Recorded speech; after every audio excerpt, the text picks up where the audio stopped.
Hello guys, you're welcome to Photographics Academy.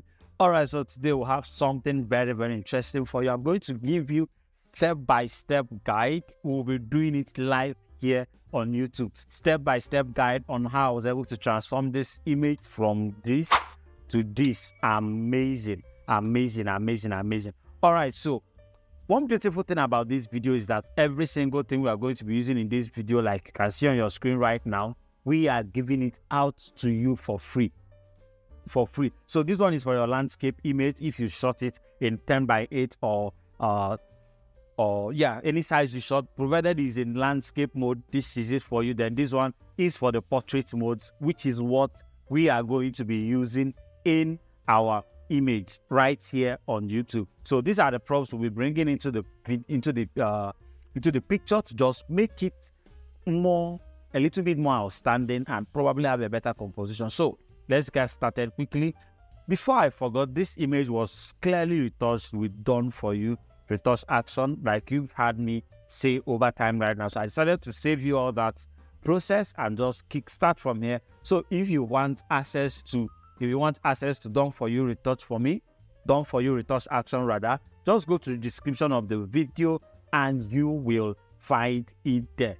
So I'm going to make my select subjects. Alright, so properly selected. Make sure you are selecting inverse. But before we do that, we missed a step. So I'm going to fill up all this background space so it doesn't get on the way for us. It's very simple. I'm just going to pick up my marquee tool. There are many ways you can do this. You can even use your brush, but I prefer using this one. Press Ctrl T. Since we are blurring it out at the end of the day, I wouldn't advise you put the pixels into consideration. But if you are someone that works with high details, you always want to put your pixels into consideration, go to edit, go to content away scale. Is basically the same thing, just that one retains your original pixels. This one stretches it out actually. So I'm just going to do that for all the sites. If you are using a modern Photoshop, the more upgraded one that has generative fill, you already know how to use that to do just exactly what I am doing right now. All right, so we are done. Let's quickly make our select subject, select inverse, and zoom in to make sure your selections are very good. So I'm just going to use my quick selection tool to make adjustments like this. Yeah, nice. Okay, so I think I'm missing out somewhere here. Get the shoe back. Zoom in to see what you are doing. Yeah. Okay, so that was actually a shadow. So we'll zoom in close to the hair area. I think I like the selection I have here. Nice. Okay, so pick one more inwards like that. Beautiful. Okay, so stretch this in a little bit more. Yeah, that would do. Okay, so one more here. And we are good to go. So this is our selection. I'm going to duplicate the image. Just drag it into this plus icon. Do not use Ctrl J. Right click on your image, press layer via cut. I'm very sure you've been following us for some time now. You're already very familiar with this procedure. Hold your control, reselect your selection, and blur out your background. Yeah, this is okay. So the reason we did the blurring out so that we'll have a very smooth, seamless background at the end of the day. You can even decide to desaturate now. Yeah, you can decide to desaturate so that you have a very better gray. I think I like what I have here. Press OK, or rather, let's not desaturate. If need be, we'll do that during the video. Another thing you can do, if you feel like you're having a lot of color shifts and all of that, if you're not comfortable with that, you can actually create a solid color adjustment layer. Pick up a gray, yeah, somewhere around here. This is gray, somewhere around here. Change the blend mode to color. So the original background is going to assume what you have here. Now, you can decide to match it together. You can decide to even lift. If you try to bring back your shadow, it will just bring the shadows back without bringing in the original color. So that's the main essence of the gray we'll have here. I'm going to show you the reason I did it in the course of the video. If it doesn't work, we'll pull it out and you will see it. Okay, so let's get started. The first thing I'm going to do is to drag in my backdrop. So like I said, we'll be using this one. This was actually gotten from this, just scaled in and cropped. So to avoid all the wasting of time, we will just drag this straight and place it over our image. Just like that. Look at the way it's already looking like he's standing there. Just a little scaling in and we are good to go. So I'm going to place my anchor point here and scale my background in slightly. Like that. Beautiful. Nice. Okay, so I'm going to hold my control and just shift the perspective slightly, because looking at the image, you can tell the person that shot it bent down. So I'm going to shift my perspective slightly to fit into the size of the image itself. Nice. So we have a very good composition right here. You can decide to move it around to see exactly the area that fits in more. You can even flip horizontally to see. So I think it looks better the other way. Okay, so we'll start from here. Press OK. Now, like we'll always do, let's see if we can get this in. Nope. Okay, so like we'll always do, change your blend mode to, yeah, you guessed it right, overlay. Now, the reason we did overlay and not soft light is because overlay gives us more contrast. Look at the difference. This is soft light, this is overlay. Overlay gives us more contrast and still allow us bring in our shadow. So let me show you the secret of bringing in your shadow. So if I minus this, you're going to notice that the shadows are coming in even with the gray color behind it. But if we remove the gray color, you're going to notice that it's coming in with some tint in it, which we do not want. We want to color grade our own image ourselves. So this is the reason we introduce the gray, so that it will hide out some of those colors. If you feel it's not gray enough, you can come in here and move it around, and you will see just the way it's affecting your image. I think I like it here. Press OK. Now let's load it up together. Create a mask for it over here. Pick up your brush and restore your original shadows. You can reduce the flow so it doesn't look rough. Yeah, just the original shadows. Beautiful. So you can try to find if there are more around there you want to get back. So I think I'm good with what I have already. Zoom in. Here is looking a bit rough, so I'm going to introduce it here slightly. Beautiful. Nice. Okay, so we are done. We are done. Now let's bring in our props. Our image is halfway done. Our image is halfway done. So I think I need to tilt this a little. Our image is halfway done. Now let's bring in our props, color grade our image, and we are good to go. So I want to bring this one in. I'm going to drag it and drop it over the image. Find the perfect place where it should be. So if we are sending it backwards, scaling it backwards into the background, then we'll try to make it a bit taller. Yeah, so we'll make it look like it's very close to the wall. Then we'll make it bigger like that. Don't worry, we'll drag it down. Place it like this. Nice. Beautiful. So like we did the first one, scale it, change the perspective in such a way that it looks like the person is bending as well because of the original image. Now having it there, reduce the brightness to match, because definitely if the light is coming on the young man, then he should be darker. So we'll drag it down a little, just make him a little darker. Yeah, so pick up your hue and saturation, or rather your color balance. Just tilt the colors a little to assume the overall color of the room. Yes, like that. Probably a little blue, a little cyan, a little red, no, a little cyan, like that. Beautiful. Reduce your brightness a little more. Nice. So the next thing I want us to do is to create a shadow for it. So this is it over here. Create an empty layer in between the toy one and the background layer. So an empty layer, pick up your brush, just make a black dab. Make a black dab like this. Yeah, just like that. Press Ctrl T, hold your shift, and make it look like it's lying on the floor. Take it straight to where he is, and just where it is rather, and just bring it into the feet. Yeah, just like that. Beautiful. So you can decide to duplicate, Ctrl J, and bring it in for the one for the front leg. Sorry, where is our second shadow? Okay, so I'm going to turn off my auto select and bring it in for the front leg like that. So just bring it in. Don't bother about any other thing. Just bring it in. Yeah, so after fitting it in, you can now can create a mask for the shadow and just clean it out of the places that it shouldn't touch. Remember, we duplicated. Yeah, like that. just like this. Nice. Okay, so have it on the floor. Now merge your two shadow layers together, merge layers, so that it becomes just one shadow, just like that. Now after doing that, merge it also with the toy, merge layer. So have it merged, press Ctrl J to duplicate the toy, press Ctrl T on the toy one, and flip horizontally. Now the reason, not horizontally rather, flip vertically. The reason we did this is to create the reflection we have on the floor. Look at the original image. Look at the background that we have here. Some of those stuffs there are reflecting on the floor. It has reflection. Look at it down here. Just very low reflections that we have. So we need to recreate that reflection by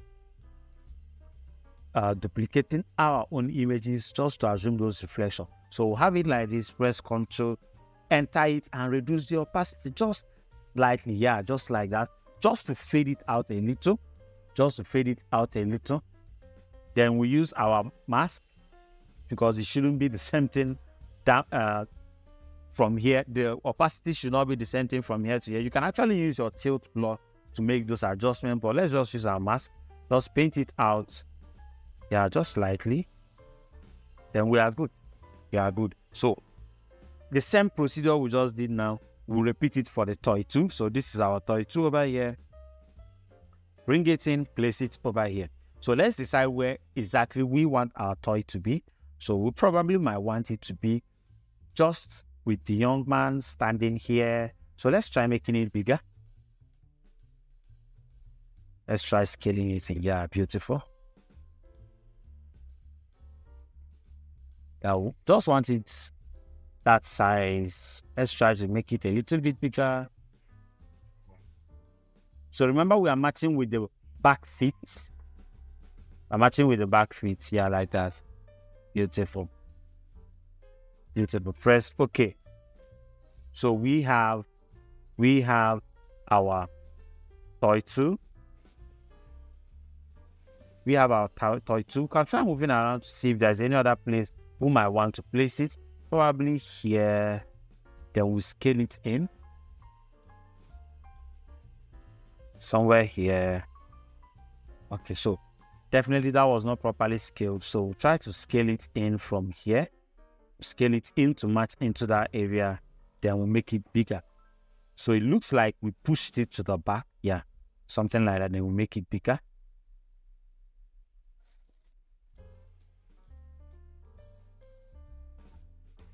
So have it here. Press OK. Okay, so after matching it, definitely you reduce the brightness. Reduce the brightness like this, yeah. Just to fit into that shadow we have down there. Beautiful. Probably try to haze it out. Yeah, like that. Beautiful. Press OK. Just like we did over here. Try to make just few color balance adjustment to it. Where are we? Okay. All right. So try to make few color balance adjustment to it. Just to tint it in and tint some colors into it to match into that particular area. And it's okay. Okay, we are good. So, like I did before, create its own shadow. In between the, what's that? What do we have here? In between the reflection of our first toy and the new toy, create an empty layer. Pick up your brush, make a black dab. Sorry, use your flow back. Make a black dab, press Ctrl T, and take it down, holding your shift. I created that, I did that transformation holding down my shift button. Okay, so move it in. You can press OK, so you can actually be moving it around without interference. So make sure that the shadow goes in such a way that it's touching the floor, that it's looking like the toy is on the floor. So I'm just moving it around manually to see the best place to place it. Yeah. So I think I need to bring it out a little. Hold your shift to drag it out slightly and push it back in slightly. Press OK. So we'll have our shadow perfectly placed. Merge it with reduce the opacity just slightly so it looks nice. Merge it with the toy layer. Merge. So we have the toy layer and the shadow properly merged together. press Ctrl J, go to the toy 2, press Ctrl T, right click on it and click on flip vertically, just to create that reflection we had the first time. Make sure that they are touching together like that. Press OK. Yeah, reduce the flow or the feel rather, just in a way that you still have the reflection showing off in the background on the floor like that. Nice. Then pick up your mask and paint out the outer part of it. The ones that are pointing down, just like this. Paint it out just like that. Nice. So have our reflection. The same thing, we'll repeat the same reflection thing for the boy. Yeah, so have him here, Ctrl J, Ctrl T, right click, flip vertically, and drag him down. Just like that. Just create it like that. Nice. Okay, so you need to bring this in. We'll have our reflection, reduce the flow or the feel or the opacity, whatever that was. Then pick up your mask and still repeat the same paint, the same cleaning procedure. I think I need to tilt this in a little. Yeah, so the levels have to be in the same line and positioning. Beautiful. Okay, so press OK, pick up your brush and paint it out of some areas. Just like that. Things his own is still showing too much. Yeah. So one thing you might want to do for all your shadows is to just apply a little Gaussian blonde, then maybe like 4. Same thing for our camel. Let's check this out. The shadow. Where's the shadow? Okay, so the reflection rather, Gaussian blur. Then for this one, the reflection, Gaussian blur. Very important, so that it doesn't look as sharp as your original shadow. Now, there's something I want us to do on the boy. Go to the voice layer, go to filter, go to camera raw. Now I want to reduce the highlights on some areas, probably on the dress, just to make him fit in more. So I'm going to drop the highlights here, nice, like that. Try the white down a little, increase the shadows slightly. Nice one. Can even try to reduce the temperature just a little, press OK, just to make him fit more into the background. That subtle change is going to do a lot. So let's color grade his skin tone. Like I always do, solid color, you guessed it right. Just pick up something warm. I think this will be cool. Press OK. Get his duplicate, create a mask for it. Go to your coloring, not focus, your coloring. Let's find our coloring. Go to your coloring. We already have a selection of his skin tone. Press OK. And use the mask to replace the solid color. Now you can delete this. Okay, so to get a very glossy look, what you should do is, first of all, change the blend mode to color. Zoom in to make sure it's touching every part of his skin, in his face, his hands, his leg. So we are losing a little part in the ear. So paint it in. Nice. Okay, so I think we are good with what we have. We are cool. Yeah. So when you change to color, reduce the feel. So the reason we did this is so that we'll have a very similar skin tone across his skin. Reduce to field somewhere like 30. Then change the blend, duplicate the skin tone color grading, Ctrl J, then change this one to soft light. Now this is the one responsible for the skin tone. You can now try increasing the feel a little, because the higher the feel number, the more glows you will get and the more seamless the skin tone is going to look at the end of the day. Okay, so we'll have something cool here. Let's zoom out. So I'm going to group that together so you will see the effects. So this is before, this is after. Look at the way the skin is glowing, looking perfect and matched. Now, the next thing I want us to do is to do a general color grading for the image. And to do that, I'm going to create a stamp visible layer. So I'm going to create a stamp visible layer, Ctrl-Shift-E.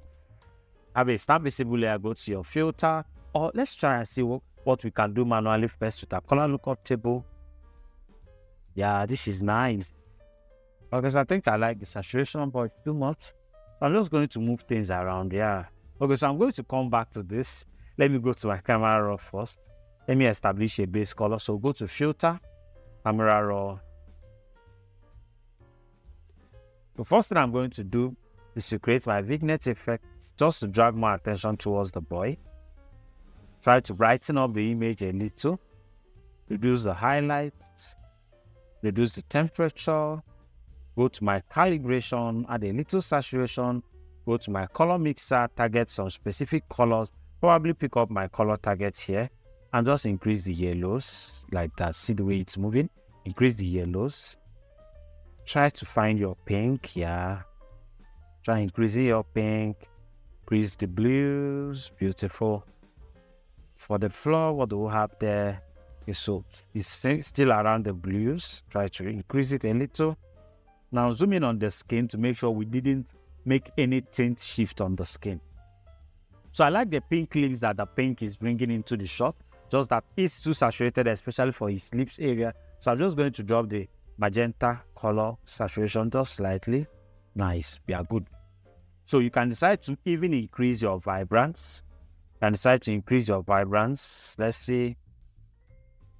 Yeah, just the idea is to make your colors pop, pop, pop, pop, pop. Because we have a lot of colors that we are working with here. So we want it to pop as much as we can. That's why we are pushing up all the saturation. Then press OK. So see the way that transforms the image. Now we can try just creating cool filters and all of that. So let's see what color. See the way it's looking different from the first result we got. So let's see what color lookup has for us. This is beautiful. Whoa, this is so nice. I love this, the contrast. Okay, so I think I'm going to go stick with what we have up here. I think it was the deep drop blue. No, it wasn't. Okay, so let's see what this gives us. Reduce the fill generally. Nice. Okay, so go to our curves. Go to our curve. Just create a little haziness for the overall image so that it brings the whole thing together. So I'm going into my blues to create this haziness. Beautiful, beautiful. And we are good to go. So the last thing I want to do is to create a very strong sharpening for my image, a very strong details. So I'm going to create one more stand visible layer. Go to my actions, come down to my done for you, go to sharpen, press OK. So I'm going to create that high details so that everything is going to look very, very detailed. All right, so we are good. Look at the sharpness of the whole image. Look at the sharpness of the whole image. And this is how you can transform your image from something flat. Wait, let me show you the before and after, because you might have forgotten exactly what it was looking like when we came into Photoshop. So this is how you can create your stunning image, transform it from something entirely flat to something entirely amazing. Isn't this beautiful? Remember that we are giving out every prop that we used in this particular tutorial, from the background to the props. You are getting it for free. All you need to do, definitely you must have seen the password if you followed the video till this point. Like I said, subscribe to our YouTube channel and make sure you on your notification bell to get notified every single time we drop a new video. Until then, see you.